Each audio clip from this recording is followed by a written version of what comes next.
Welcome everyone, and thank you for joining us for Cyber Conflict in Democratic Institutions. I'm very excited about the conversation that we're going to have this afternoon. This is an area that's of enormous interest to me personally. And I'm going to sort of jump right into the conversation. I'm going to briefly introduce our panelists and then kind of get going. So I hope we're going to have quite a few minutes at the end for questions. So if you have those, please feel free to note them down. So starting on my far left, we have Ronaldo Lemos, the director of the Instituto de Tecnologia and Sociedade de Rio de Janeiro. Sorry, tripping over that one a little bit. To his right, Sean Canuck, an affiliate at Stanford CSAC. To his right, Camille Francois, a principal researcher at Jigsaw, which is part of Alphabet. And immediately to my left, Matthew Waxman, a professor at Columbia Law School. And my name is Susan McGregor.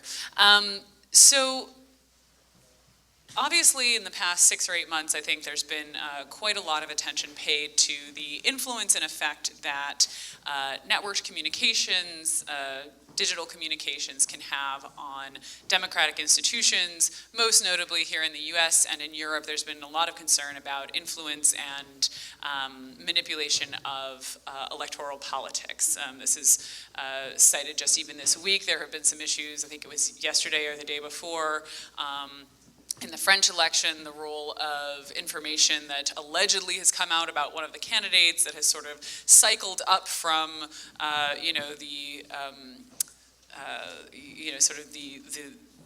bottom of the internet pool, if you will, all the way up to being mentioned on national television in France. And so there's quite a lot of concern about what role these forces can play in influencing democratic institutions. And so one of the places that I want to start this conversation is actually with Sean, who wrote a wonderful framing paper for this panel. I encourage you all to read it. It's a very nice, concise representation of some of the questions here. But I think represents one of the big questions that we encounter when we think about networked communications, whether it has to do with data, privacy, all of these things, which is at what point the quantitative becomes qualitative. So obviously influence campaigns, propaganda, whether nationally or internationally, are nothing new to politics, and yet I think we find ourselves globally at this moment feeling like something has changed. And so I wonder if you could sort of set us up to talk a little bit about how you see these technologies enacting this change and whether and how we should be thinking about them differently from previous instances. Sure. And first off, thank you to Columbia and CEPA and the sponsors for organizing this and inviting me to participate. I tip my hat to them putting the hacking question late in the afternoon because I think it'll keep people's attention. The structure I laid out in the framing paper, and I'll just say in a couple sentences, is making that distinction between direct intervention in an election, vote tampering or disrupting voter databases or intimidating voters going to the polls, versus indirect influence. And in that indirect influence side, you have persuasion, people who aren't candidates, who aren't even citizens of that country, weighing in and giving their opinion. But then you have this other category, the indirect influence, but that's done surreptitiously or under false pretenses or false identities. And I think that's at the core of the concern in the United States regarding the potential activities and disruptions of the US election, what they're talking about in France now. And where is that aversion we have? Because I will offer outside influence in foreign elections is nothing new. We had that with efforts by Voice of America, Radio Free Europe, and we can find other examples, right? Then you have the issue of it being covert and done through espionage. Well, that's not something new either, right? That goes back to time immemorial. So what's the real problem here? And one of the earlier panels mentioned the OPM hack, and so I'll use that as the reference point. You get US senior intelligence officials who have said that they themselves would have targeted that kind of a database in a foreign country because it was legitimate state espionage target. Yet, you have a lot of folks in the US government in that same community saying what happened at OPM was unacceptable. Why? Because of the scale or scope, the quantitative features that you just mentioned. It was too good, too successful, too minimum on cost for the perpetrator compared to cost on the victim. It could be done from too far away without risk to the perpetrator. Did the quantitative aspects of that destabilize the relationship so much that it became a qualitative issue? And I've been pressed on this before, and I've thought really hard of, can I think of any other example? And I think it was back in the 70s where there were so many Soviet bloc spies running around London that MI5 didn't have enough people to follow them all. And basically did a huge persona non grata, PNG purging, of hundreds of Eastern Bloc diplomats to sort of hit the reset button. And I think that's what we're seeing. I think you're seeing a claim made that there is a qualitative change or a qualitative imbalance because of how effective cyber espionage can be, and especially if you marry it with an influence operation in a democratic society. So I think that's the visceral concern, and I appreciate that, at the same time that I will offer espionage and trying to influence a foreign election are absolutely nothing new. So have we actually hit a qualitative tipping point simply because of quantitative improvements in digital espionage and social media exposure? I don't know. At an intellectual level, I don't know, but I'll say on a societal level, that certainly seems to be the foundation of the objection we're hearing. Thank you. And so, I think I'm reminded of the fact, for example, that among other efforts, Facebook this week announced that they had undertaken a huge effort to purge fake accounts from their platform, and that in doing so, the only figure that they seem to have publicly shared is that they've purged 30,000 fake accounts in France alone. And that they did this actually without doing any kind of content analysis. This was mostly metadata. They were kind of looking at frequency of posting and reposting and things like that, which raises another, I think, relevant point, which is that most of these companies, most of these platforms are private institutions, right? I mean, there's nothing that was preventing Facebook from doing this a year ago or 5 years ago. I would argue the technology isn't new, but also the role, so I think also there's some piece of this that has to do with the fact that these are private platforms.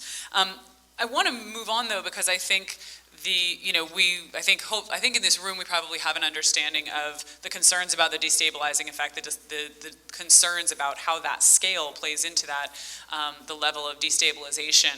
I take it to you, Ronaldo, because your work is emblematic of exactly the opposite, which is how that kind of involvement, that kind of leveraging of social platforms, of participation, can yield an entirely new and unprecedented level of democratic engagement and strengthening those institutions. And so I'd love to hear a little bit about your efforts with the sort of the civil rights for the internet in Brazil, and I think particularly tied to not only creating that engagement, but dealing with some of the issues that I think plague potentially the propaganda world, which is, how do we know these are real people? How do we know that what's represented in that process is genuine and is not, the result of the astroturfing of a few actors who've embedded themselves in the system? Right, okay, so these are all important questions, and just to start, I have to say that I'm concerned myself with the same reasons that we've been talking here. So just to give you an example, Cambridge Analytica just opened an office in Brazil. We have presidential elections next year. Coincidence? Probably not. And the issue here is the following. At one side, I'm very optimistic about the role of technology for democracy. I know that it works for a fact, because I was involved for 7 years in building Brazil's Internet Bill of Rights. It was possibly one of the very first complex legislation pieces that were actually drafted and built collaboratively through an online platform, in which we designed this platform for this specific purpose of building this particular law. This entire process, it took more than 7 years. It involved both online activities mainly, but a lot of offline consultations as well, forums that were organized all over Brazil, for instance, so that people that were not connected had the chance also to participate. And this was a very successful process. The outcome is very positive. The legislation is sophisticated. It was well designed. the fact that it was collaborative was recognized as very positive. You had like an international impact, for instance, with people like Tim Berners-Lee basically saying that this should be regarded as a model law for other countries as well. And you have other countries like Italy doing their declaration of internet rights as well, acknowledging an influence also of the Brazilian process, as the city of Mexico did something somehow similar recently to write their own constitution and so on. So this, I think, it was important in terms of process. So a few lessons learned. If we had conducted that conversation and that design of this particular law on Facebook, probably it wouldn't have worked. And one of the reasons that we saw in Brazil recently in our recent presidential election, and soon after that our impeachment of the president elected, was that Facebook was not originally designed for political debates. It's very hard to find a synthesis between two opposing positions on Facebook. Facebook is not made to build any sort of synthesis. It's basically meant for people to expose and share certain things that they care and occupy space here and there, but not really provoke like an informed debate that is capable of producing a synthesis. Another handicap, or I would say in terms of political possibility, is that it has no memory. So if you want to reconstruct the debates that happened in the US presidential election, for instance, which were very rich, you will have to go through like millions of different timelines in which that information has been buried. So this is not designed to discuss politics. Why are we using this to discuss politics? So shouldn't we as a society and like as NGOs, as the academic sector, the scientific sector, use a little bit of our efforts to build and design platforms that are actually capable of hosting informed political debates, capable of producing synthesis? So that's one of the questions that I have.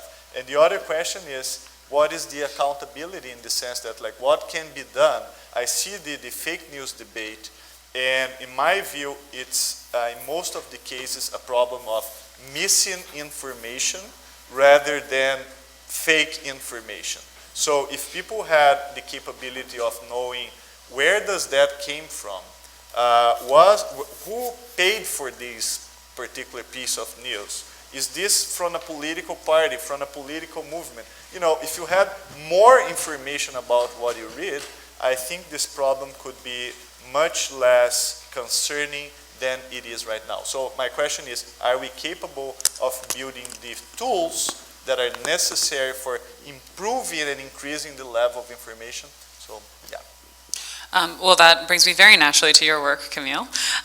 So Project Jigsaw is an effort that looks at, I would say, very complex problems in the human-computer space, in the networked communication space, many of them, and some of which have taken on exactly these kinds of issues, which is how do we build accountability, but also in exactly the same way, you know, leverages those networked communications to disrupt some of the disrupting influences that we see. So I think one of them that has gotten some of the most attention is known as Project Redirect, which essentially, and please correct me on this, you know, identifies patterns of search behavior by individuals who are perhaps on the road to radicalization, and essentially tweaks the information that is provided to them to kind of redirect them away from that. And so, Camille, I'd love if you could share with us a little bit about, and I know there's quite a lot of different projects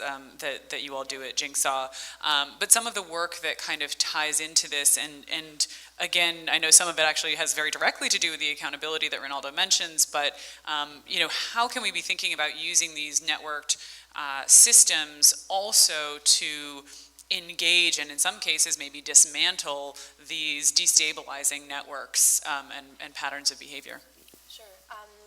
Let me just say a word on redirect, because it's a little bit of an odd story, and I think sometimes it can be mistaken for we're changing the way people are getting this information, which is not the case. What we're doing is a basic advertising campaign. And so we're using the tools that any advertiser can use, and basically we have talked to young jihadi recruits, or young people who... It's the hair. Got it? Much better. Young people who have been radicalized on the internet and who have been consuming ISIS propaganda and decided to join the caliphate. And when we interviewed them, we realized that they were looking for information and sometimes looking for very specific sets of very rational questions. So to give you an example, talking to young women, what they were interested in doing is becoming nurses in hospitals in the caliphate. And so they were on the internet looking for videos and information about the state of hospitals in the caliphate. And of course, what they encounter is ISIS propaganda, right? The answer to that question that you would find becomes ISIS propaganda. And so what we said is there's other information out there, notably in citizen media, notably in citizen journalism, notably by people who have been brave enough to film inside these hospitals in the caliphate on the ground with, shaky mobile phones.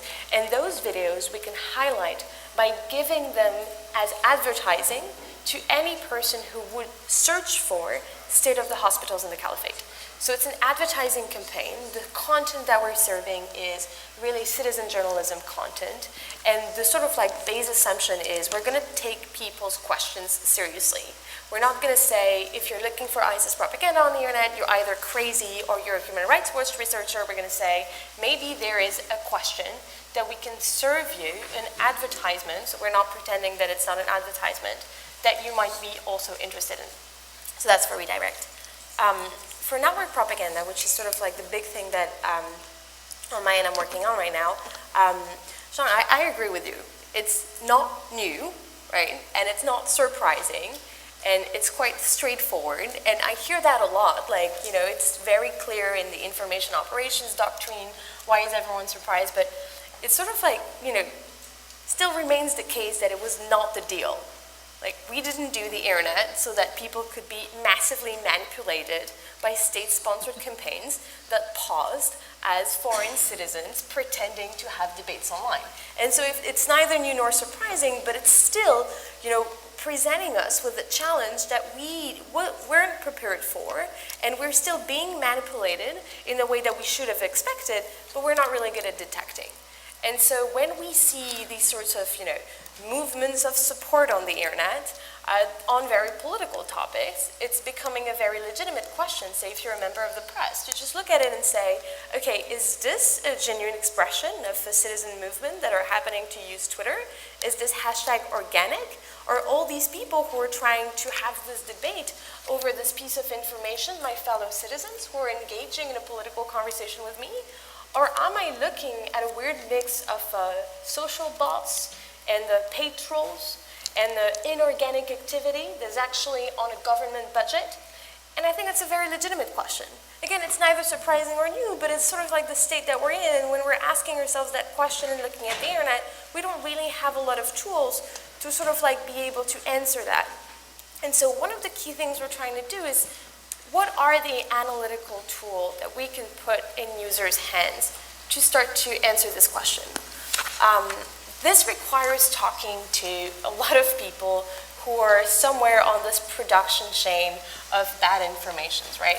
And then this is sort of how you realize that a lot of the things that's portrayed as organic badness from the internet, sometimes people would tell you oh yeah, propaganda and trolling, it's really too bad. People are mean on the internet.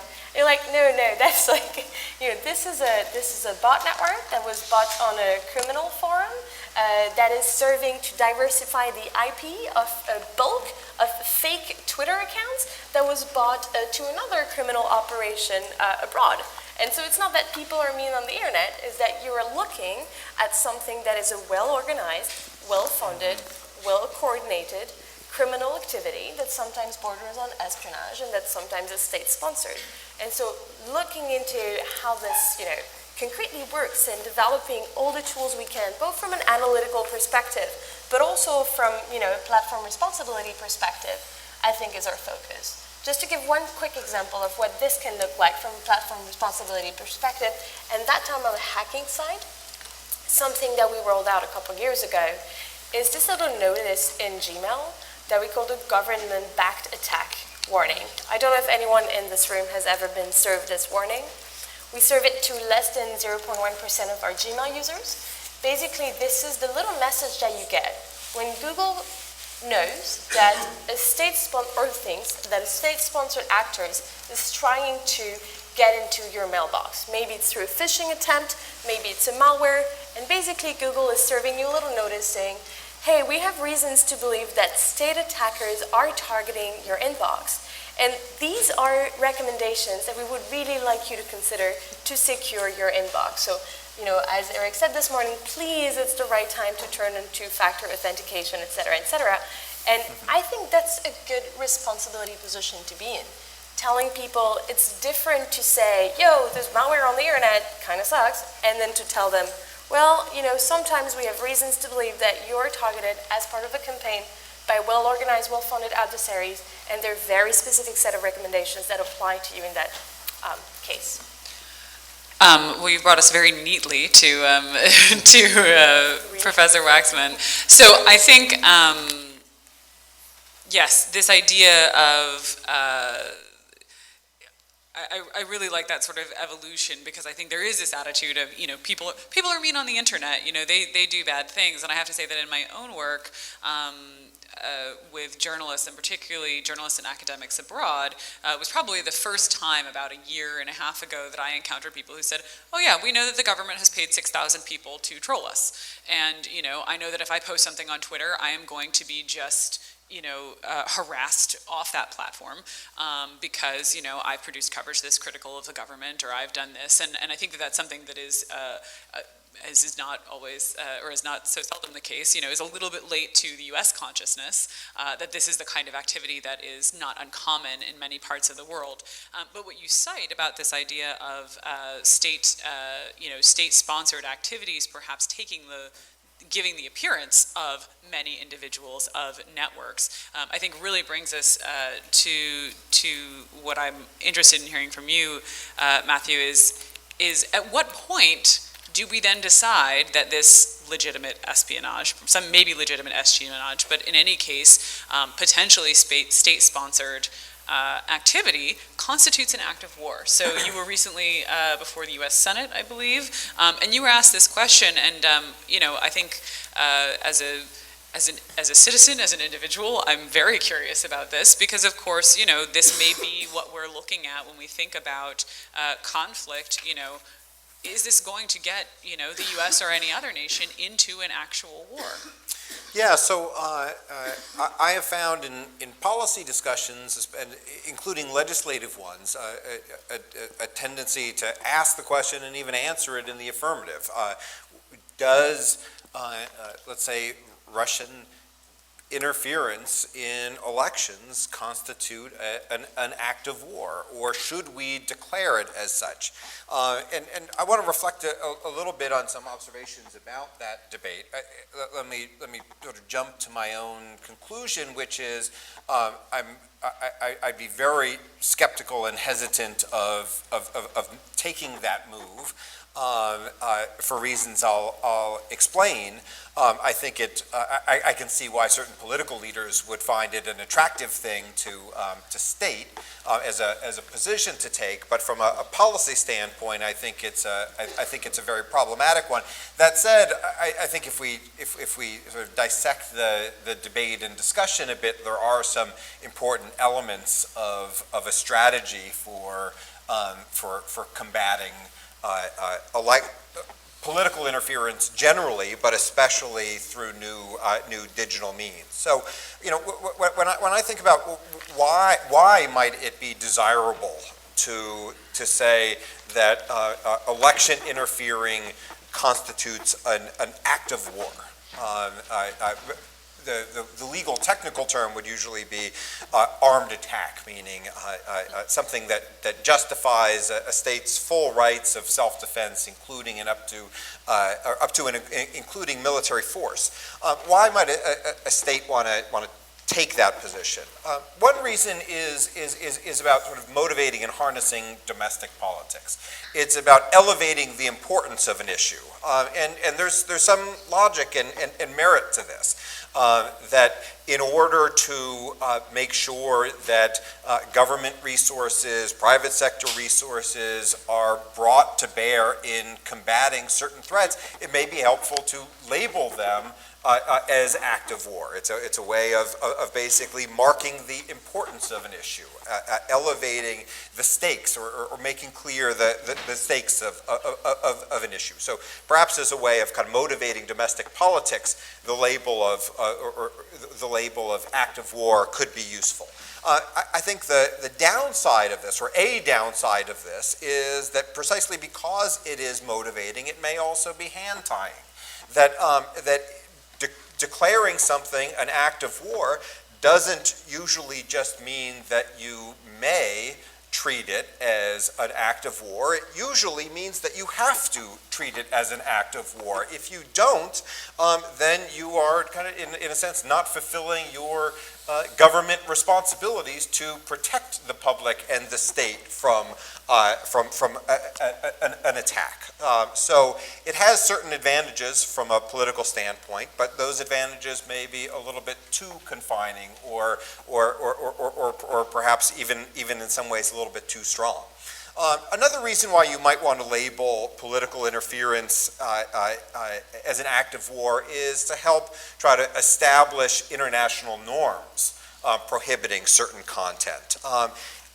Here I'm skeptical because I think the norm that's involved here, or the effort to create a clear and enforce a clear norm, is unclear. I would associate myself with the position that Sean laid out, which is political interference is a really, really old instrument of statecraft. You know, the Washington administration, the George Washington administration, was dealing with political interference. One of the biggest foreign policy crises of the Washington administration was dealing with French efforts to interfere with our domestic politics and go directly to the people and enlist public support for French efforts in their European war.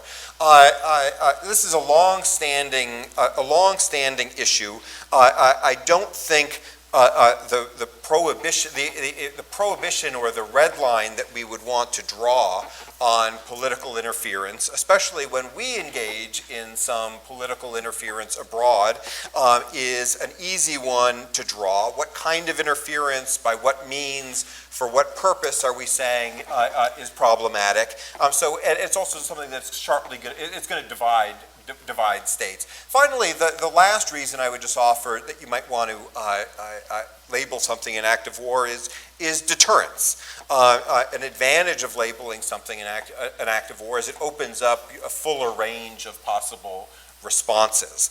I would actually argue that labeling political interference an act of war may, in the long run, be problematic for deterrence, because I think it will be very, very difficult to maintain the credibility of a threatened response to political interference, given that it is such a prevalent instrument of statecraft. I would just conclude by saying that while I'm skeptical of efforts to label political interference, even using new digital means that may have some new qualitative features to them, I'm skeptical of that. I do think that that we do need to think about how do we bolster our domestic politics against political interference. We do need to think about the cultivation of certain norms, and we do need to think hard about deterrence. Thank you. Yeah, I mean, I have to say that for me, this is a particularly central question, because I'm really drawn to the fact that, or the question that really drives me is, I think, if we were to declare it, if we were to say that such activities constitute an act of war, on whom would we declare that war? And what would a deterrent look like? And I think to me that's sort of the more interesting question because, realistically, I think we know both in, quasi-conventional warfare, and even more particularly in the cyber realm, that, we're not necessarily talking about nation states, or we're talking about nation states, and while we may be partly talking about nation states, we're also talking about very small dispersed networks of individuals, sometimes a single individual that can wreak, enormous disruption on these institutions. And so I'm curious, again, from those of you who've worked in this space, where do you see, what kinds of systems do you think might be effective? I mean, again, I think the driver of this is this idea that, or the concern might be that if we declare an act of war, one of those responses might be the geopolitically based fragmentation of the internet, right? As the theme that we've seen here today, that, more nations are going to go the route of trying to shut down, access to their networks. They're going to have, red buttons to turn off social media. They're going to continue to use tools like DNS manipulation, closing down their networked borders.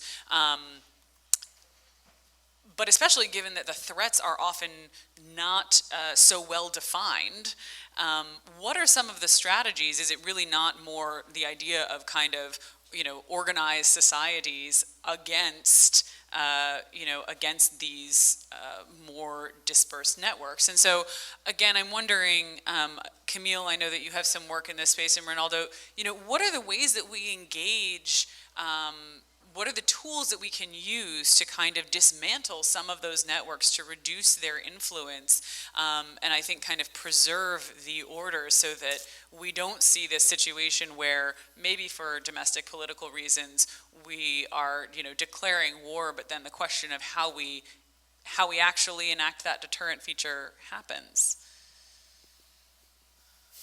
Okay. Ronaldo, you want to? All right. I'm not sure if I have a full answer to your question. You have to answer the whole thing and right. solve it now. Yes, but some comments. I think it's important.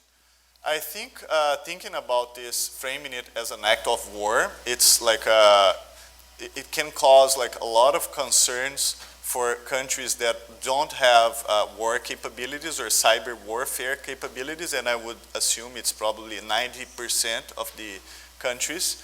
And that would also have a side effect of making technology perceived as a potential military tool, and I don't think you should want to go there, because I think we are living in a moment in which we have an overall perception of declining trust in institutions. So I was just reading the Edelman Barometer report recently, and well, it's not a surprise for anyone, but trust is declining regarding the press and government.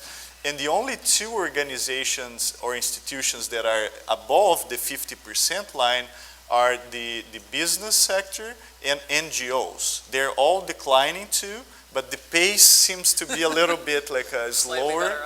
Yes. So, I'm afraid that we need to build efforts that can reconstruct and rebuild trust rather than increase distrust, because we are living through a distrust crisis internally and internationally.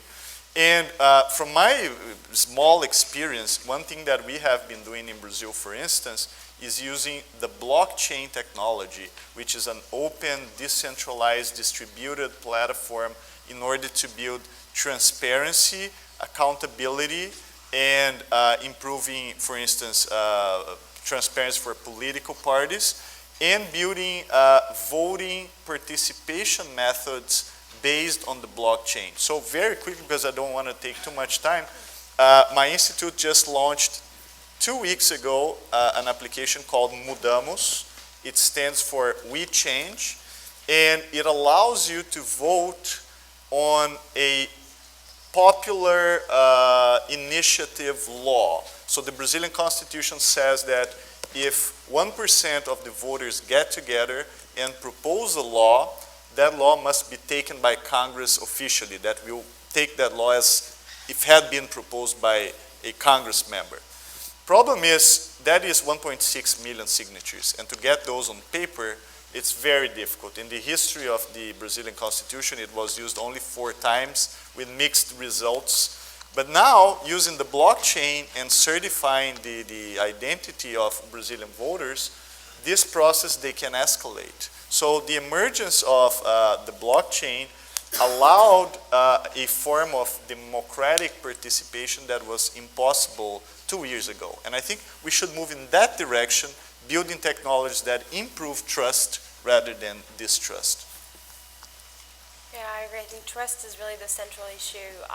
We talked a little bit about the protect part of it, and I think it's a huge piece of the puzzle. A lot of the information systems we use are not secure. A lot of our digital security practices could be much more better. It's definitely the case when elections are, like it's definitely the case in many unfolding elections. So there's a big protect part of it. And then there's the detect, analyze, and expose sort of trifecta, right? So if you know that there are certain information operations campaigns that are targeting social media, how do you detect them? How do you analyze which piece of it is a network of bots and which piece of it is sort of like, you know, the legitimate conversation that's layered on top? And then how do you expose so that people can decide whatever they want to do with it? You know, journalists will do an analytical piece. Some will decide that they want to go after the underlying botnet and disrupt it. But just like, you know, infusing back the information into the public sphere of what is going on, how does it work, how does it impact you, how can you detect it, and then ensuring that people are well protected in their own practices. So then that brings me to a question which has come up, you know, earlier today in a couple of the panels, in the trust and assurance, in the previous panel, the assurance panel before this. It's been pointed out that no one's really regulating this space, right?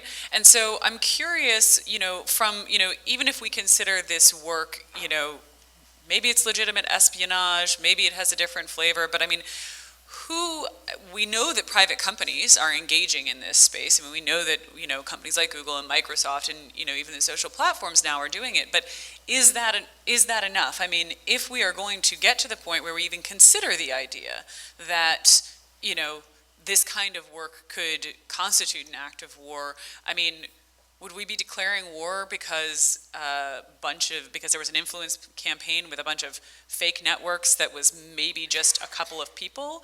I'm wondering, you know, Sean and Matthew, whether you have thoughts about, I mean, should we be actually at a point, if we think that this has such influence, that, you know, one of the places that nations need to go is to say, hey, if you are going to operate this kind of network, you need to be able to provide this level of accountability in order to operate in our space, because we have to protect, you know, our institutions without going the draconian route of saying, you know, we're just going to cut off participation from anybody who's, you know, who's outside.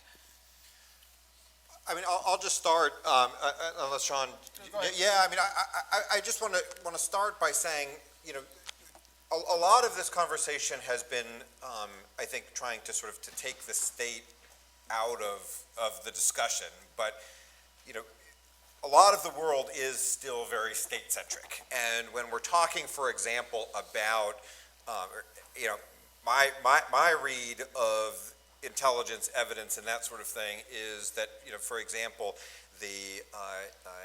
when we look back at influences, foreign influences on the U.S. election, there were some private actors that were involved, but it was very, very state-directed, and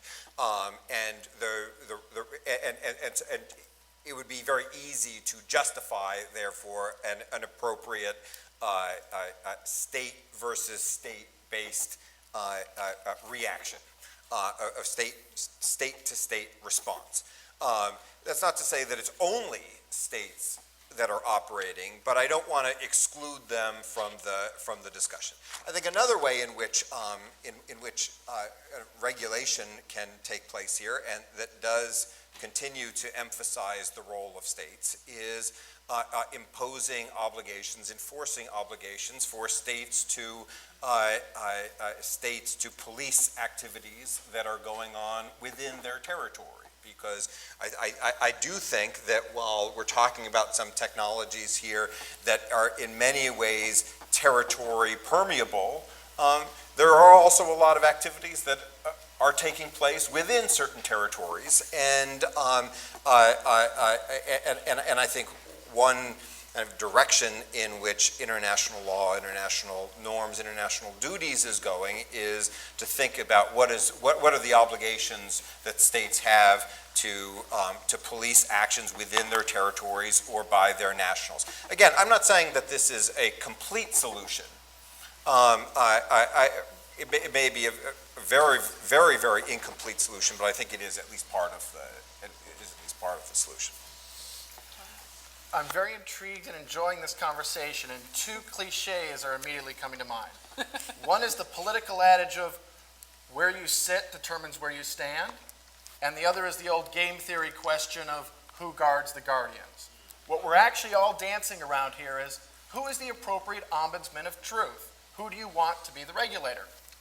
Now, if you were King George or the British Parliament in the late 18th century, you would have had a really big problem with a bunch of colonial terrorists who were inciting violence within your jurisdiction. Some of those, by the way, later on went on to write under the astroturfed pseudonym of Publius to show that they were what everyone believed, which of course wasn't true. If you were a part of the Bourbon family, you probably didn't like the Jacobin incitements to violence. Contemporarily, I'm not interested in having the People's Republic of China suppress Falun Gong websites or any other Uyghur activities anywhere. I'm not interested in having Turkey decide if the Armenian genocide ever occurred or not. I'm not interested in having a few media channels find 3 burning buildings in 1989 in California and say that California is burning. We heard that from one of the earlier speakers. I apologize, I'm not interested in Google deciding what should be first on the search list as correcting other information that others are doing. And I can go on and on, right? I could point to probably every organization in this room and anyone I've ever been at and say I'm not fully comfortable trusting them to be the arbiter of truth. So where am I left? This may sound weird coming from a guy who spent his first half of his career in the intelligence community. I may be coming down on the fact of democratic free speech, just like democratic elections, are horribly inefficient and can lead to horribly interesting outcomes at different times. But as horrible as those are, they're still the best of the worst. They're the fastest 3-legged gazelle. So we're going to move to audience questions in just a moment. But I mean, I think I think I agree with you that at some point trust has to lie somewhere.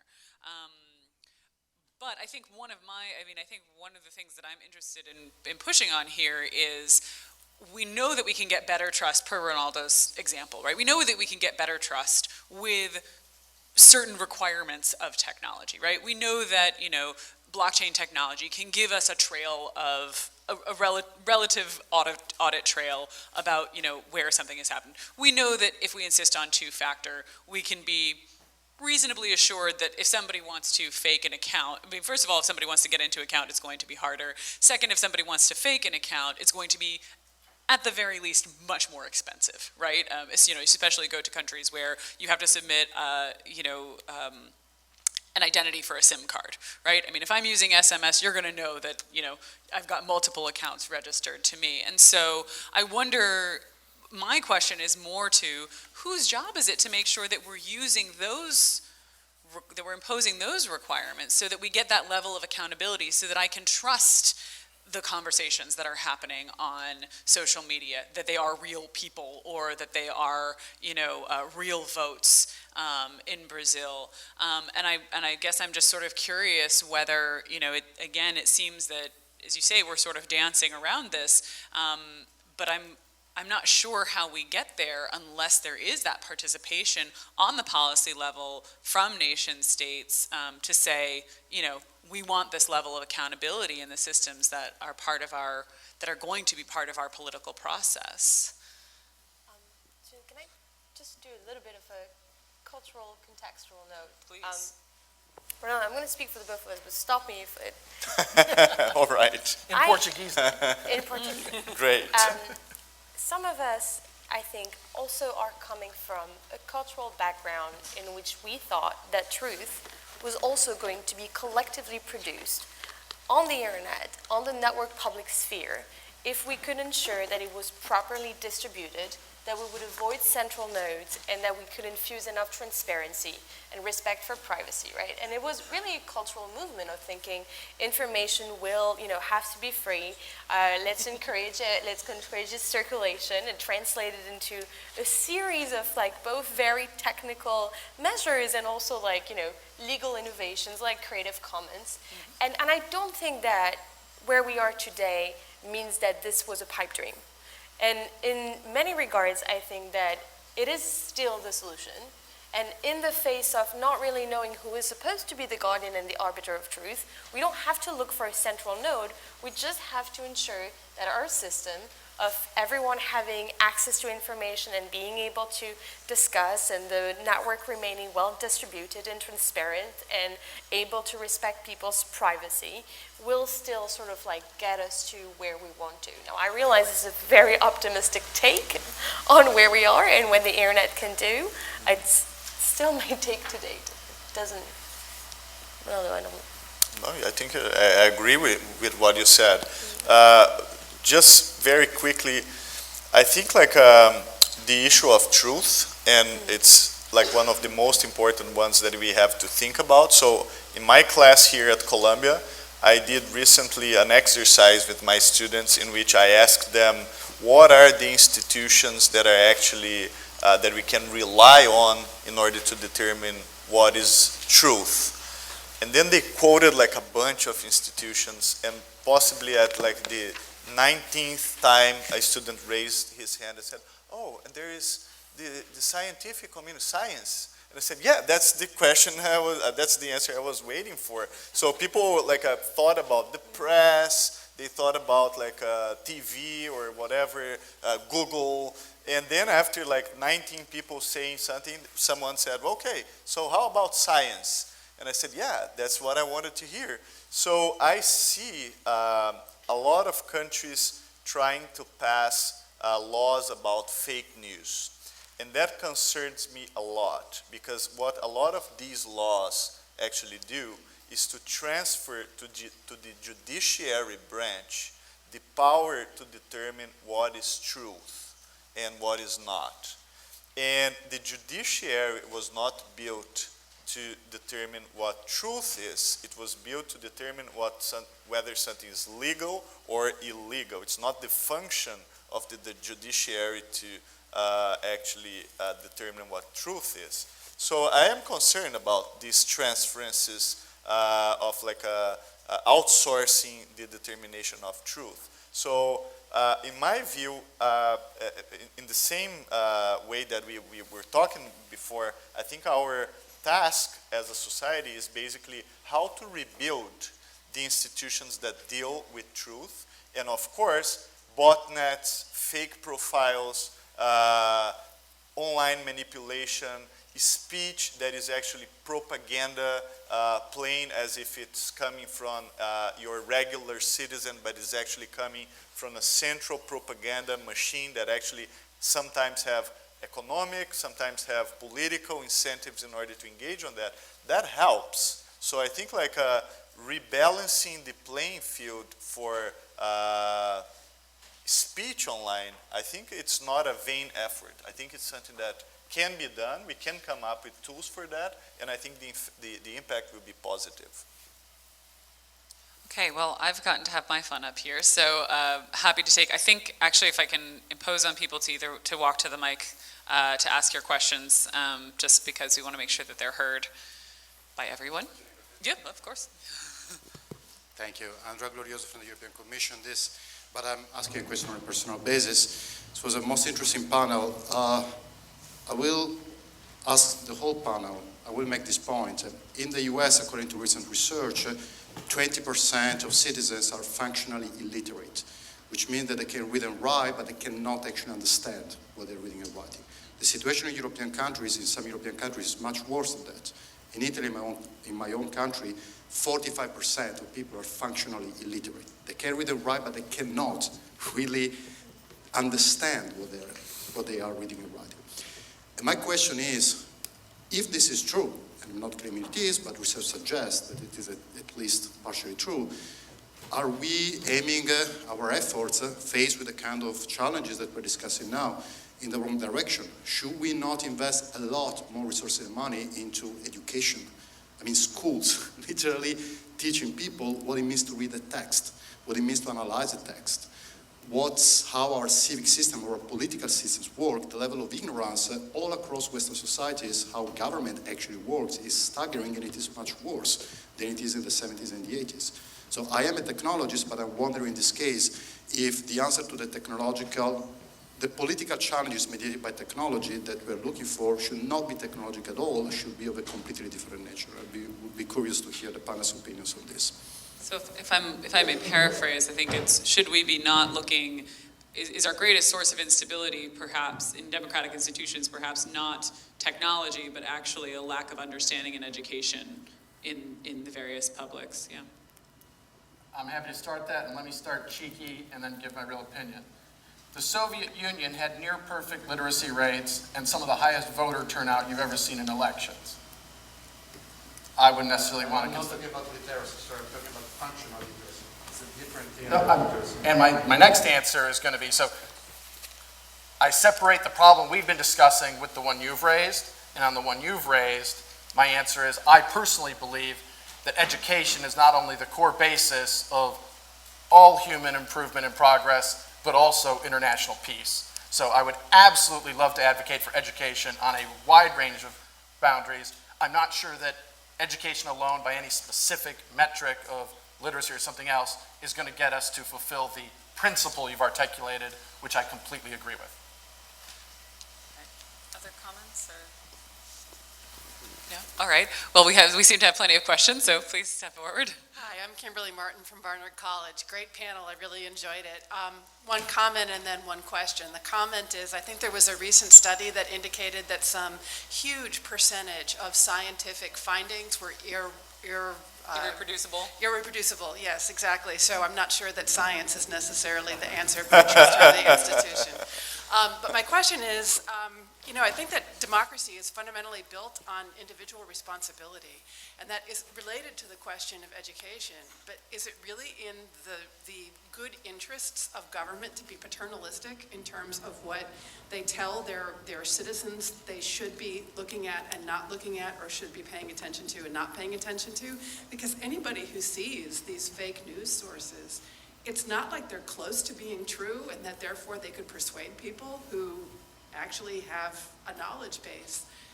At what point do we say people have to take responsibility for their own democracy? So it's a philosophical question related to education. So again, if I may paraphrase, perhaps the question is the question of influence and fake news and all of this really just a cover for allowing people to pass off responsibility for their decisions, that it's really on the individual to make those judgments?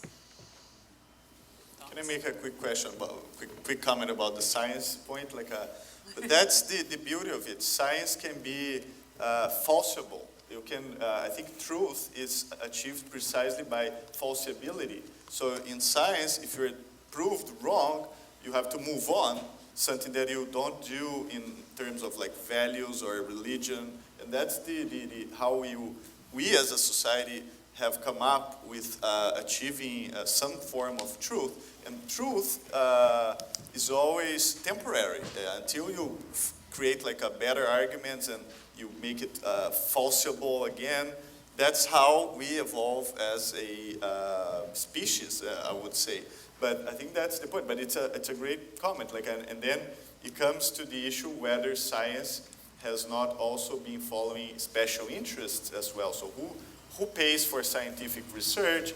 These are all important questions, as are who pays for certain pieces of news that end up viral on Facebook or appear in Google results. Does anyone want to add to that? I mean, I'll jump in, which is just to say that, I obviously personal accountability, I think, is key. I would say that, and this is something that, so I'm the assistant director of something called the Tao Center for Digital Journalism at the Journalism School, and some work that we've been doing at Tao on platforms and news and all of this. I think one real issue, and I think there's been work at Google that's addresses, is how we signal, how we do or don't provide signals upon which people can make those individual decisions. So a great example is HTTPS, right? Whether or not you have a secured connection to a website, which has a lot to do with the integrity of the it has everything to do with the integrity of the information that you're receiving. I know that there's been years of development at Google and other places about how do we literally just show users, right? Demonstrate that this is a secure connection. And so I do think that there is a place where if we look at, say, fake news on Facebook, agreed, a lot of times, but then again, a lot of legitimate news organizations have fallen to the clickbait headline as well, so can't rule the press out on that.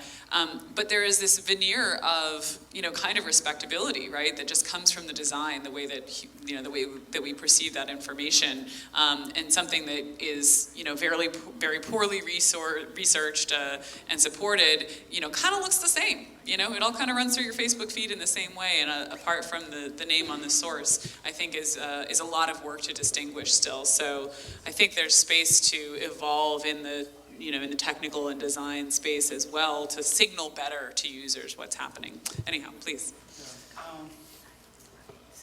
I found that the internet has definitely caused people to have a lack of trust in institution. And in a way it's positive because it has opened our understanding of what's going on. At the same time, people can be misinformed. And there's a sense also of inequality. We don't have the same access, the same mastery of the internet. And I think that people who have a vested interest in the internet should definitely look into empowering customers, or users, but autocratic government, non-democratic government, businesses, they all have conflicting interests and they all have a vested interest in misleading users. So who is guarding the wolf is guarding the wolf, the thieves are guarding the thieves. But anyway, but there should be some moderation, I think. It should be a tool that we can use in a relatively good manner. But at the same time, last year, I told the panels here that the internet is not God, it's a tool. But this year, it's not just a tool. As any tool, it can be used as a toy. Okay? So the Facebook fake news, it's the rumor mill. It has always existed. But nowadays, it's exploding. Territory, so what territory?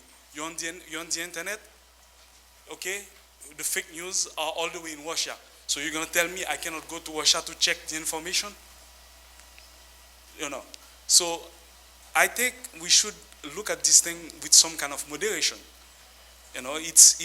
We got to be able to, I hate the word regulating. We got to find a way to make it functional. But at the same time, you cannot control it all the way. It's a tool, it's a toy, it's normal. I don't know what your feedback would be on that.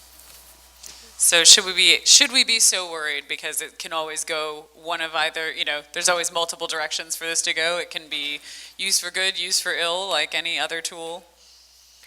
I think so you nailed it when you answered the previous question on it's really about empowering the individuals with as much information, as much tools, as much, way for them to decide how they want to shape this. Because really what we have right now is an unbalanced playing field.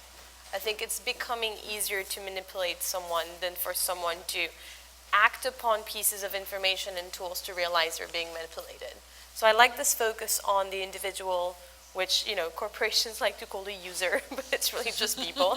They focus on empowering people with tools, information, and really, education is also a part of that story.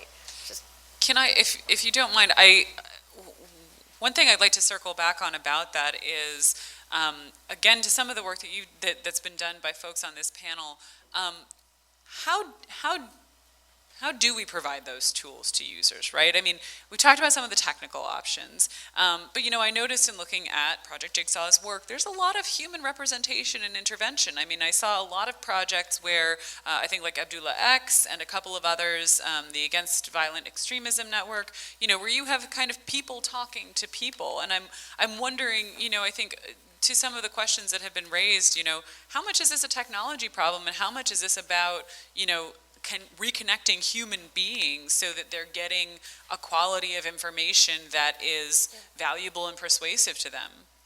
Yeah, it's sort of like a big puzzle that we're looking at. The overall mission is preserve free speech. And so sometimes it is a technical intervention. I'm thinking about Project Shield, for instance, which is our project that protects websites from news organizations and human rights organizations from DDoS attacks. And so the idea is really again, a playing field problem, right? Today, it's dirt cheap to buy a DDoS attack on the internet and to just take off a newspaper's website that you don't like. You don't want their information to be in the network public sphere. You just DDoS them out of existence. End of the story. And so that's that calls for a technical intervention. Let's make sure that this tactic, and again, we can talk about who's the right holder, who's doing this, which, how involved is the state, but you can also focus on the tactic, this tactic of leveraging DDoS to suppress information from the network public sphere, we think shouldn't be one that people have access to. So that calls for technical interventions. Some of the things we do call for a more humane intervention. It's really about, redirect is a good example. It's really about ensuring that some pieces of information also have access to being part of that conversation. And that sometimes means protecting people on the ground because, again, if you want to say citizen journalism and conflict matters, really you also have to make sure that these people are not getting hacked and surveilled and harassed. And so it's always kind of a mix when you look at preserving information online. And I think we do, interventions based on what makes the most sense. Okay, I think one last question.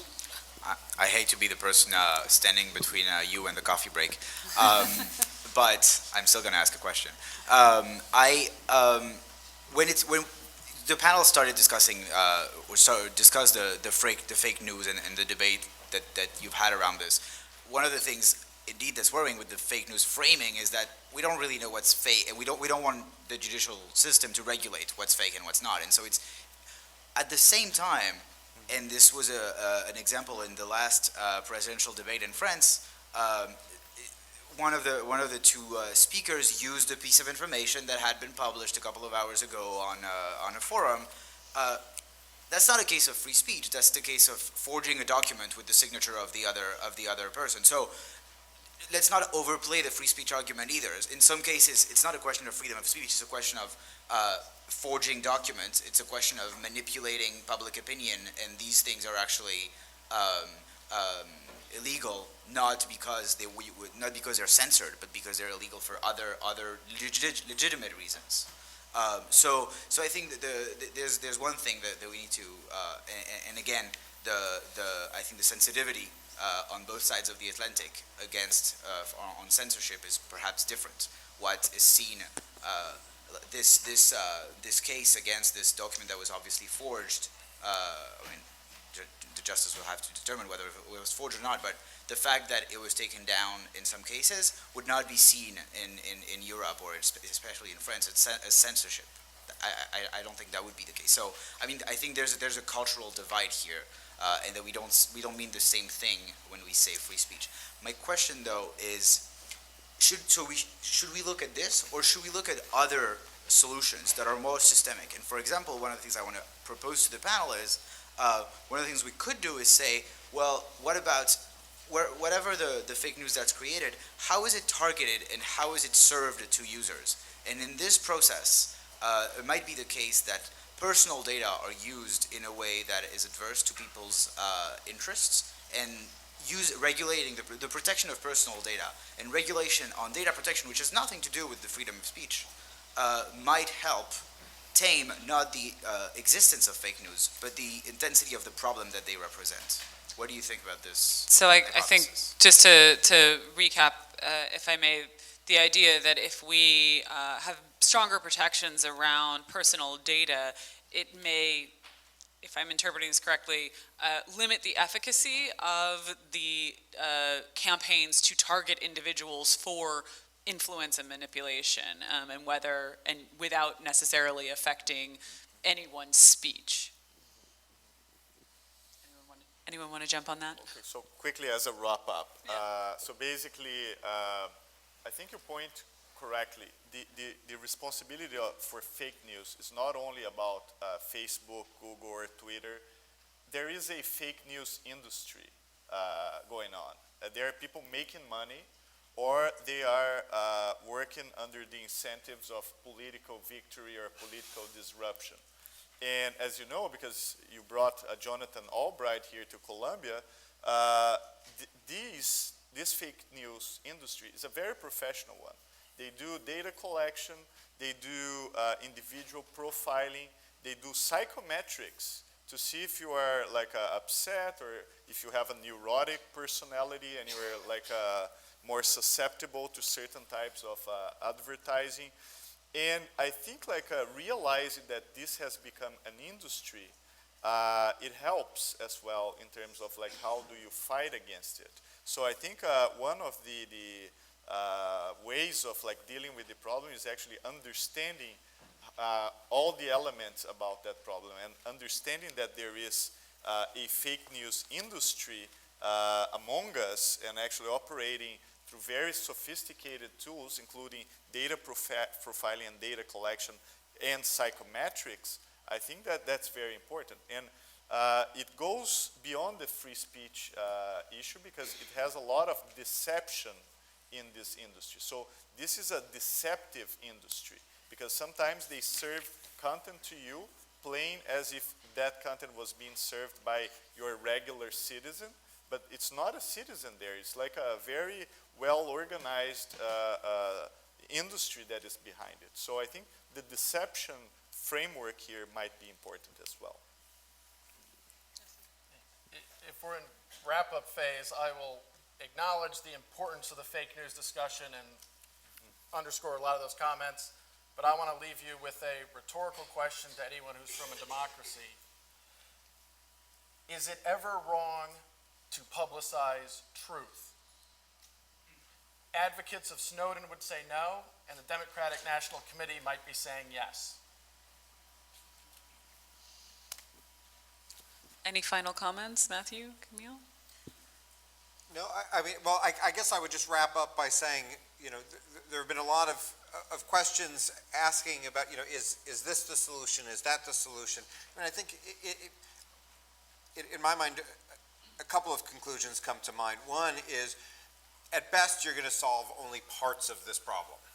Second is, there is not going to be any one big, grand solution to this. It's going to probably be made up of a lot of smaller initiatives, some of them from the tech industry, some of them from civil society, some of them led by states, some of them by the international community.